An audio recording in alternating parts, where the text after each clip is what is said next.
من كان يرجو لقاء الله فإن أجل الله لآت وهو السميع العليم. Jadi seorang itu jangan melihat pada amalannya. Oh, ini amalanku sedikit, saya harus berbanyak.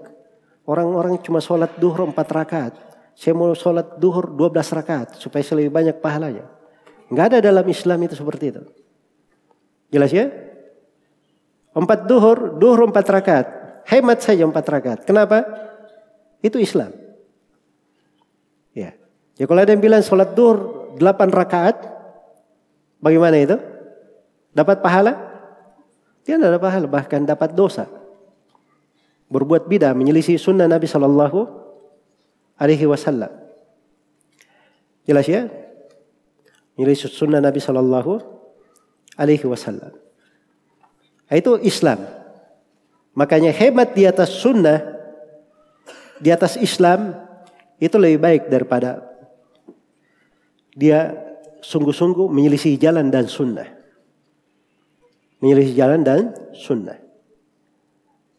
Makanya yang pertama itu ukur dulu. Ini sesuai syariat tuntunan Nabi di sini.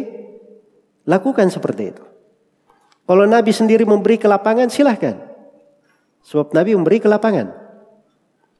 Misalnya tadi sholat malam ya. Ada yang diberi wasiat 3 rakaat sebelum tidur. Ada yang diberi oleh Nabi tuntunan sholat witir itu boleh 3, boleh 5, boleh 7, boleh 9. Ada yang diberi dia sholat sepertiga malam. Ada yang kurang daripada itu. Jelas ya? Nah kalau dia ingin berijtihad bersungguh-sungguh, itu enggak ada masalah. Itu di kesungguhan di situ enggak dipermasalahkan. Kenapa? Karena Nabi memberi ke lapangan. Nah, itu Islam namanya. Karena Nabi sendiri memberi apa? Ke lapangan. Iya. Karena itu ada 2 orang yang, ada seorang yang habis sholat subuh, dia langsung berdiri sholat 2 rakaat. Maka dilihat oleh Sa'id bin Musayyab, imamnya para tabi'in. Kata orang itu, wahai Sa'id bin Musayyab, apakah Allah menyiksa saya karena saya sholat? Kata Sa'id bin Musayyab, Allah tidak menyiksa kamu karena kamu sholat, tapi Allah akan menyiksa kamu karena kamu menyelisih sunnah Rasulullah Sallallahu Alaihi Wasallam. Jadi begitu cara berfikirnya. Ya seperti sebagian manusia ya, wah ini selawat begini, tidak diperbolehkan.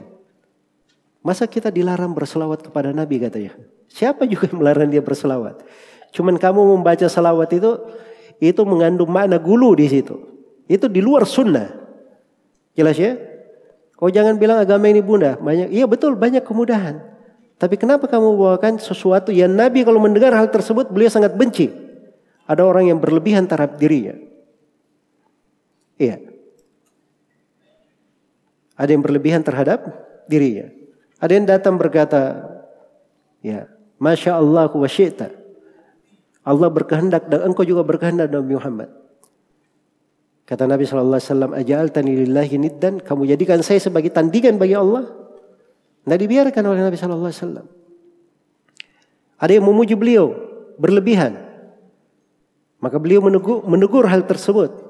Qulu bi ba'di qalikum wa la yastahwiyannakum asy-syaitan. Ucapkan sebagian ucapan kalian, tapi jangan kalian disesatkan oleh syaitan. Diingatkan oleh Nabi sallallahu alaihi wasallam. Dan beliau bersabda, la tutruni kama atratin nasara Isa bin Maryam. Fa inna ma ana abd faqulu abdullahi wa rasuluh. Jangan kalian berlebihan dalam menyanjungku seperti orang-orang Nasara berlebihan menyanjung Nabi Isa. Saya ini hanya seorang hamba Allah. Katakan Nabi Muhammad hamba dan rasul. Dikasih sikap pertengahan. Hamba bukan tempat berdoa. Bukan tempat dimintai hajat. Tidak boleh kita memberi kedudukan Allah pada Nabi Muhammad sallallahu alaihi wasallam. Beliau adalah hamba Allah. Sama dengan manusia semuanya. Sebagai hamba Allah. Fakir kepada Allah. Tapi beliau adalah Rasul. Itu tambahan yang kedua. Harus tahu kedudukan beliau sebagai Rasul. Harus menghormati beliau sebagai seorang Rasul. Mengikuti beliau. Itu kandungan dari syahadat kita. Wa asyhadu anna Muhammadan Rasulullah. Jelas sampai sini? Jadi tidak bisa dengan alasan itu berlaku sesuka hatinya. Orang puasa Ramadan cuma 30 hari. Wah itu kurang bagi saya. Saya ini cinta kepada Allah. Saya mau puasa Ramadan 2 bulan berturut-turut. Nggak boleh seperti itu. Ini bukan masalah akal-akalan.